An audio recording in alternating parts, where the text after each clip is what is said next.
Ultimately, we don't have much detail about what President Trump and President Zelensky discussed when it comes to long-range US Tomahawk missiles, but it is pretty clear they will not imminently be in Ukrainian hands, and pretty clear too that we are seeing remarkable rhetoric, frankly, from the US president, holding out the possibility of what he calls these dangerous missiles, where a lot of bad things could happen, potentially being in Ukrainian hands. Now, we've heard Trump make hollow threats before when it came to secondary sanctions, but this is military force potentially designed to try and push Russia towards the negotiating table.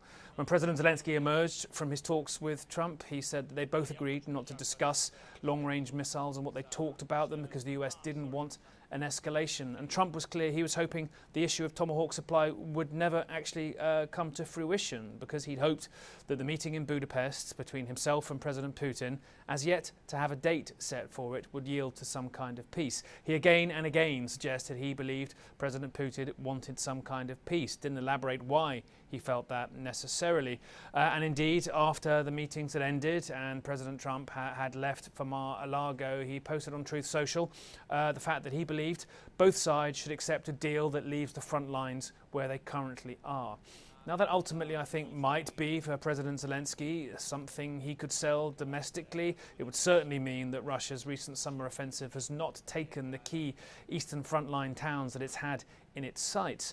And that, too, is a reason potentially why the dynamics around this meeting in Budapest between Trump and Putin have changed slightly. Zelensky has weathered this Russian summer offensive. Putin had potentially hoped it would see a strategic change. It would see the population centres he's coveted in his hands. That may happen in the weeks or months ahead, but it's not happened now. And that may leave Zelensky a little stronger. Clearly, his relationship with President Trump is a lot better. Trump called their meeting cordial and interesting.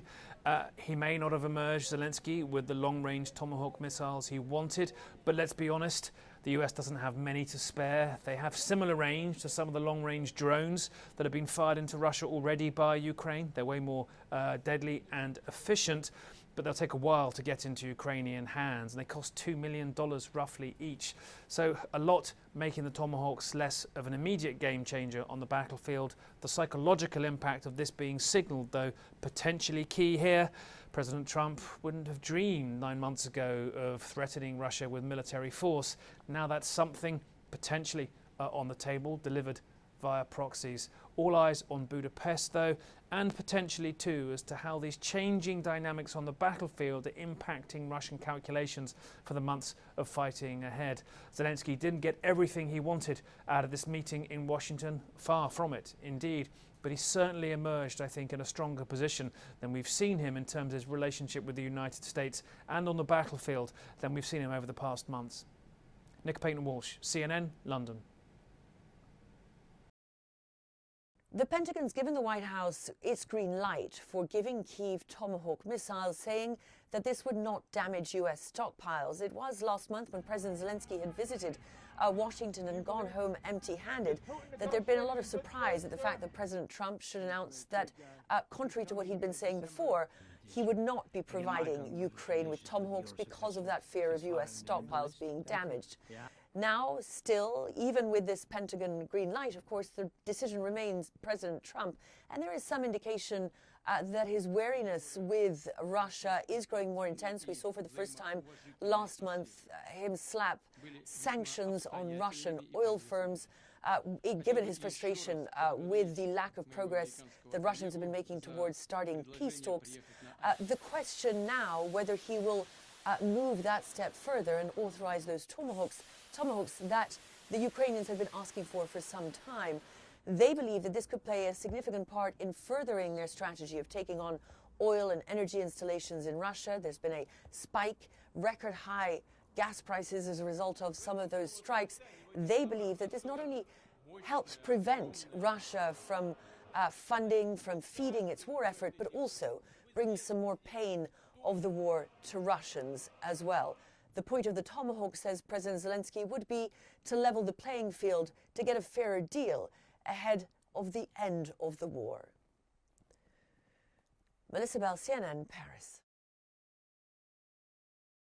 I think, look, the evidence is that Ukraine was not imminently expecting Tomahawks. We know that when Zelensky left his meeting a couple of weeks ago in Washington, D.C. with President Trump, he said he was, quote, realistic about this. And of course, we see certainly over the weekend and overnight into this morning, Ukraine continues with its own long-range strikes into Russian territory, targeting energy and military infrastructure. I think on the comment, let them get it fought out, that is perhaps more unnerving for Ukraine. It echoes rhetoric that we heard from President Trump after that ill-fated meeting between him and Zelensky in February.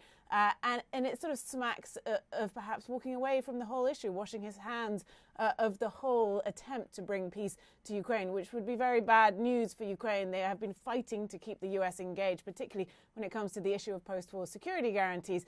And I think, letting them fight it out, we're seeing elements of that play out in Ukraine right now. Russia is concentrating its efforts around the strategic town of Pokrovsk in Donetsk on the eastern front.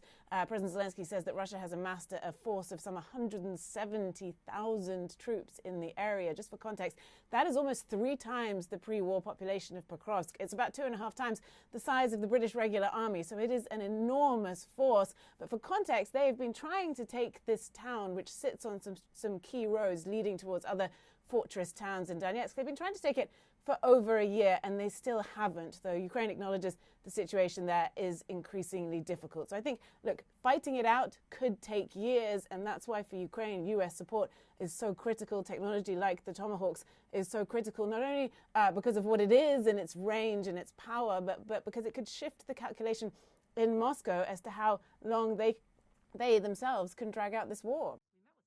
In his first CBS 60 Minutes interview since 2020, President Trump fielded questions on topics from tariffs to immigration to the government shutdown, which now threatens to become the longest shutdown in U.S. history. Democrats' fault. As for Democratic lawmakers' demand that Affordable Care Act subsidies be extended before reopening the government, Trump stood firm by his position. Obamacare is terrible, and we can fix it with the Democrats.